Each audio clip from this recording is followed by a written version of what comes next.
Hello class 8 students. बेटा देखो, आज हम एक्सरसाइज 8.3 के बारे में पढ़ेंगे, लेकिन उसको करने से पहले हम कुछ टॉपिक्स के बारे में पढ़ेंगे क्या होता है। ठीक है, उससे टॉपिक पढ़ोगे जिससे एक्सरसाइज समझ में आए। सबसे पहले देखो, इंटरेस्ट क्या होता है। The extra money paid by institution like bank और post office on money deposit with them by you is called interest. It is also paid by pupil when they borrow money. देखो, जैसे क्या होता है बेटा, आप सपोज करो bank गए, बैंक में आपने कुछ पैसा डिपॉजिट किया, यानी बैंक में मान लीजिए आपने कुछ पैसा जमा किया। जैसे ये 1000 रुपीज़ आपने मान लीजिए बैंक में डिपॉजिट कर दिए, जमा कर दिए फॉर 1 ईयर, 1 साल के लिए। तो 1 साल के बाद, ठीक है, आपको बैंक 1000 रुपया नहीं देगा, बैंक आपको 1100 रुपीज़ देगा। किस हिसाब से? रेट ऑफ इंटरेस्ट 10% के हिसाब से। कि रेट ऑफ इंटरेस्ट 10% के हिसाब से आपने 1000 जमा किया था, सो 1000 का 10% होता है 100। तो बैंक ने आपको 100 रुपीज़ एक्स्ट्रा दिया, एक्स्ट्रा मनी आपको दिया बैंक ने। कितना? 100 रुपीज़। तो 1000 रुपीज़ आपने डिपॉजिट किया था, 100 रुपीज़ आपको एक्स्ट्रा मनी मिला, तो आपको टोटल पैसा मिला है 1100 एक साल के बाद। ठीक, तो देखो 1000 जमा किया, मिला 1100। यही जो एक्स्ट्रा मनी आपको मिला है, इसी को बोलते हैं interest. This extra money is called interest. ठीक, दिस मनी जो आपने डिपॉजिट किया बैंक में, उसको बोलते हैं प्रिंसिपल। ठीक, पी। इंटरेस्ट को आई लिख देते हैं। और जितने टाइम के लिए किया, 1 ईयर, ये टाइम हो गया आपका। टाइम को हम टी भी लिखते हैं और एन भी लिखते हैं। और जो पैसा आपका टोटल मिला बाद में, इसको हम अमाउंट बोलते हैं, अमाउंट ए। और इसको कहते हैं रेट ऑफ इंटरेस्ट। ठीक, रेट ऑफ इंटरेस्ट को हम आर से डिनोट करते हैं। तो कोई जो भी extra money paid by institution like bank और पोस्ट ऑफिस, बैंक और पोस्ट ऑफिस जो एक्स्ट्रा मनी पेड करता है, ठीक है, on money deposit with them by you, जो मनी आपने बैंक में जमा किया या पोस्ट ऑफिस में जमा किया, उस मनी के ऊपर जो बैंक या पोस्ट ऑफिस एक्स्ट्रा मनी देता है, उसी एक्स्ट्रा मनी को हम बोलते हैं इंटरेस्ट।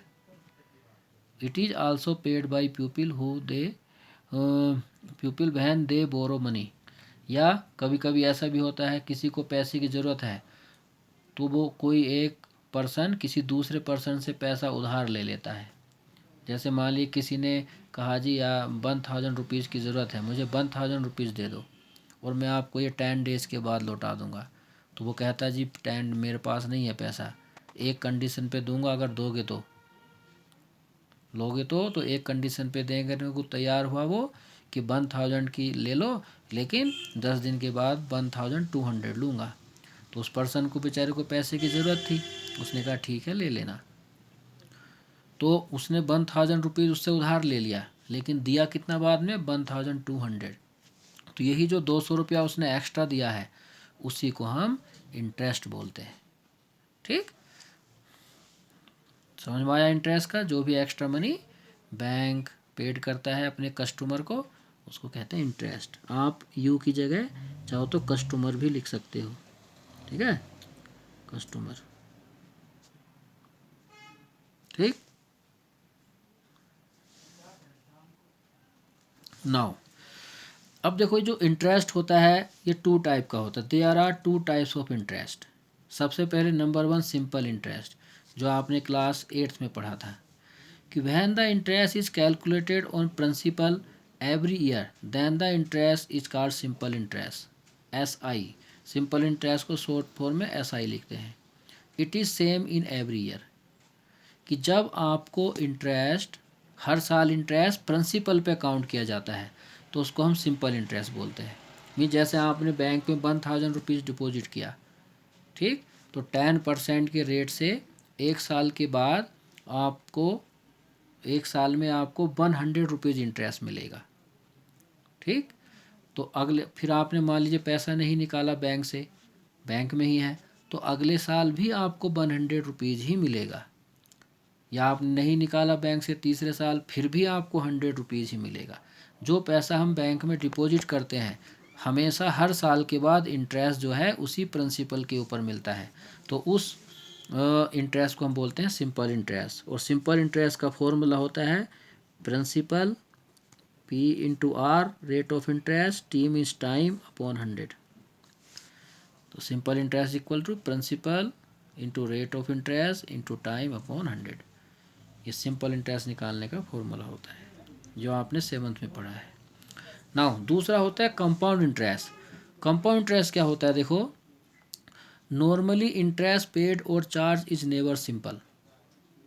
ज़्यादातर जो इंटरेस्ट आजकल होता है ना वो सिंपल नहीं होता है, ठीक है, वो कंपाउंड इंटरेस्ट होता है।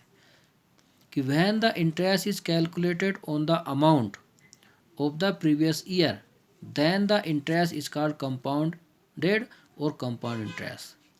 कि जब इंटरेस्ट आपके अमाउंट पर कैलकुलेट किया जाता है, कौन सा अमाउंट, प्रीवियस ईयर अमाउंट पे, सो इंटरेस्ट को हम कंपाउंड इंटरेस्ट बोलते हैं। मतलब जैसे बैंक में आपने मान लीजिए 1000 रुपीज़ डिपॉजिट किया, तो 10% के रेट से एक साल के बाद बैंक ने आपको 100 रुपीज़ इंटरेस्ट दिया, ठीक। तो एक साल के बाद आपका जो अमाउंट बनेगा, 1000 आपने जमा किया था, 100 आपको इंटरेस्ट मिल गया, तो आपका एक साल के बाद अमाउंट हो जाएगा 1100, ठीक। नाउ अब आपने पैसा नहीं निकाला, बैंक में ही है, तो क्या होगा, आपको नेक्स्ट ईयर जो इंटरेस्ट मिलेगा वो 1100 के ऊपर मिलेगा। और जो कि होगा 1100 पर कितना होगा, 110 रुपीज़, 10% के रेट से। तो पहले साल तो आपको 100 रुपये इंटरेस्ट मिला, नेक्स्ट ईयर आपको 110 रुपीज़ इंटरेस्ट मिलेगा और आपका बैंक में पैसा हो जाएगा 1210 रुपीज़। कब, 2 साल के एंड में।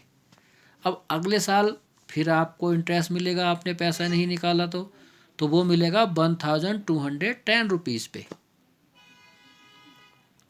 ठीक है, 1210 रुपीज़ पे मिलेगा, जो कि होगा आप इस बार 121 रुपीज़, तो और बढ़ जाएगा।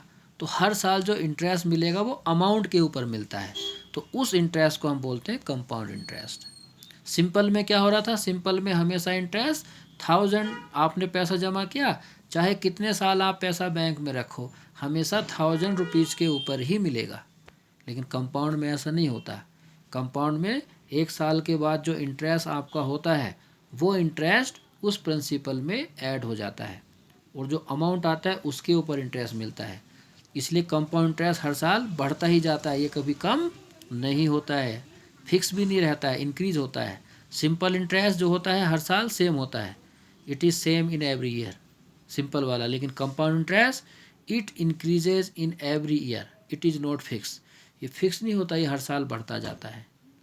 तो कुल मिला के जब इंटरेस्ट प्रिंसिपल पर मिले हर साल तो उसे बोलते हैं सिंपल इंटरेस्ट, और जब इंटरेस्ट अमाउंट के ऊपर मिले हर साल तो उसको बोलते हैं कंपाउंड इंटरेस्ट।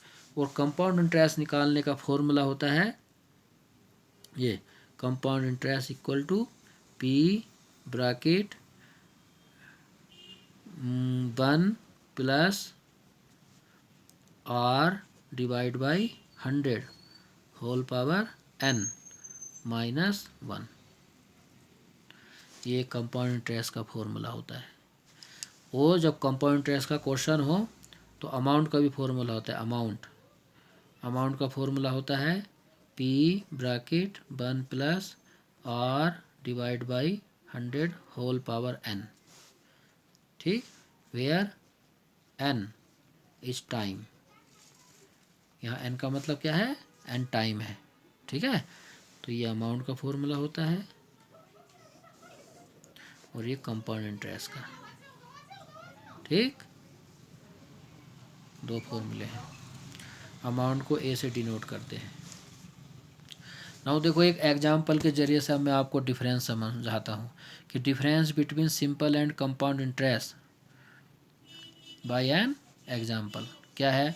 मान लीजिए 100 रुपीज़ प्रिंसिपल था, रेट ऑफ इंटरेस्ट है 10%, टाइम है 3 ईयर। तो क्या होगा देखो, सिंपल इंटरेस्ट क्या बनेगा, प्रिंसिपल कितना बेटा देखो 100, इंटरेस्ट कितना आएगा 10% के हिसाब से, 10% ऑफ 100 आ जाएगा आपका 10 रुपीज़।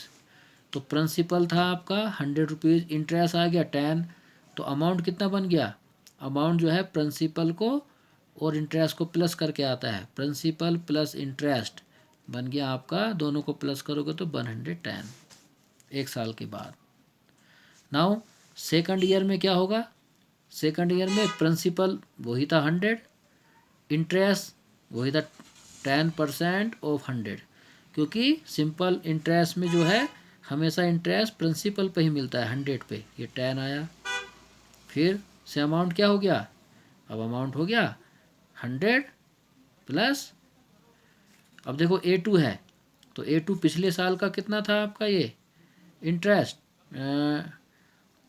A2, तो A2 आ जाएगा बेटा A1 पिछले साल का जो अमाउंट था प्लस जो अब वाला इंटरेस्ट आया 10, तो 110 प्लस 10 कितना हो जाएगा 120।